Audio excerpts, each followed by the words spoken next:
And we're back to learning Gimp. Let me show you how you can add neon lines to images. First I'll import an image, name it to original. It's a little bit too big, I use the scale tool. You can also press Shift S for that. If you can't find it, just press Shift S, which is a short key for it.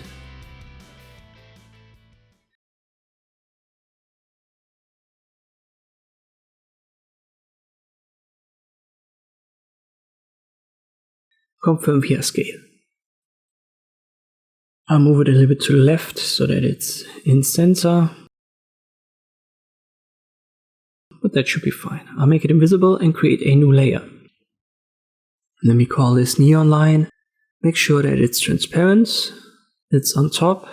Now drag a guide out of my rulers on top to somewhat in center. You want to make sure show guides is checked and also snap to guides. It's going to help you creating a straight line using the path tool. Just hover over this guide, then left click again somewhere on the right.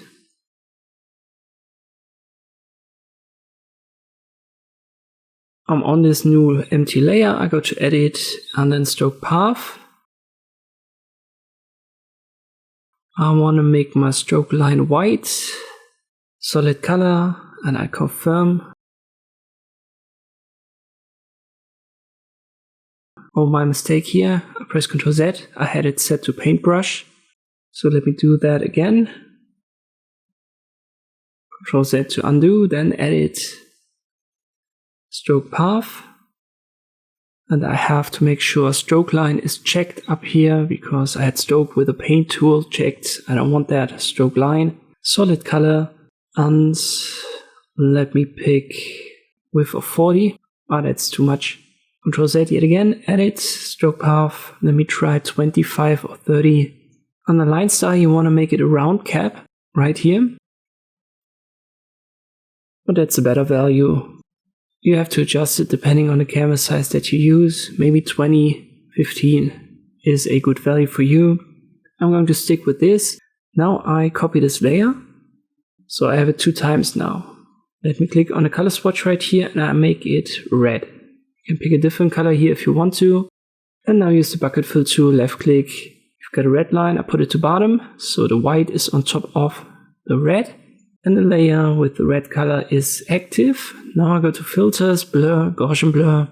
You can see if I increase it a lot, this gives us this neon glow, this red glow. Here once again the value depends on your canvas size and the line size. I use 20. Now I merge these 2 layers.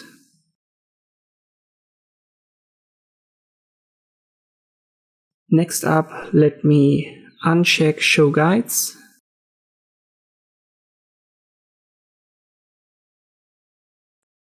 And now I copy this layer so that we have 2 of these lines.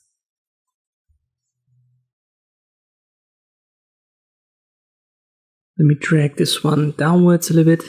Now I use the rotate tool. Shift R is the short key for it. If you can't see that, just press Shift R. Left click on your line. Make it 90 degrees. Confirm your rotate. Move it a little bit in position. And now we have to copy each of them for left and bottom.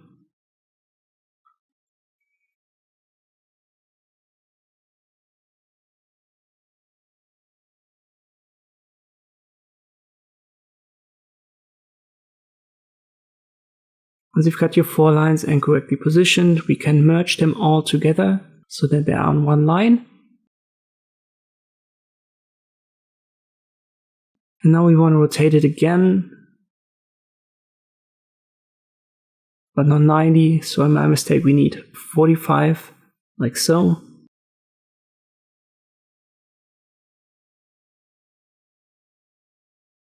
Now I'll make the image visible again.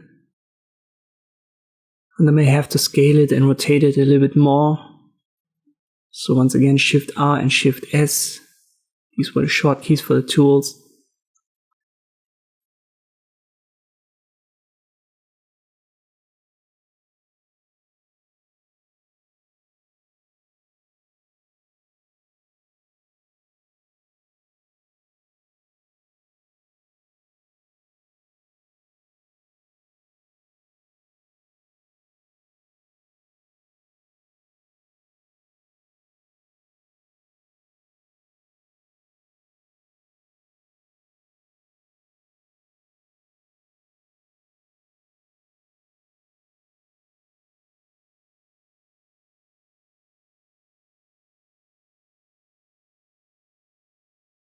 Now we are good to go, I would say.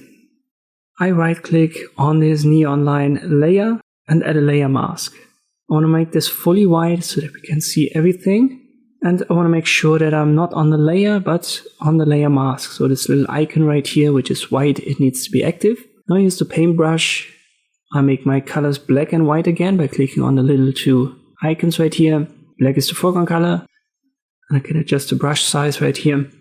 So black conceals parts of the line so that I have the hair and the head sticking through. And now I have to take care of the small little details. Just flip the colors and then make the brush size smaller to bring back parts of this line and the neon glow. But that's all there is.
This is how you can add these neon lights to photos using Gimp.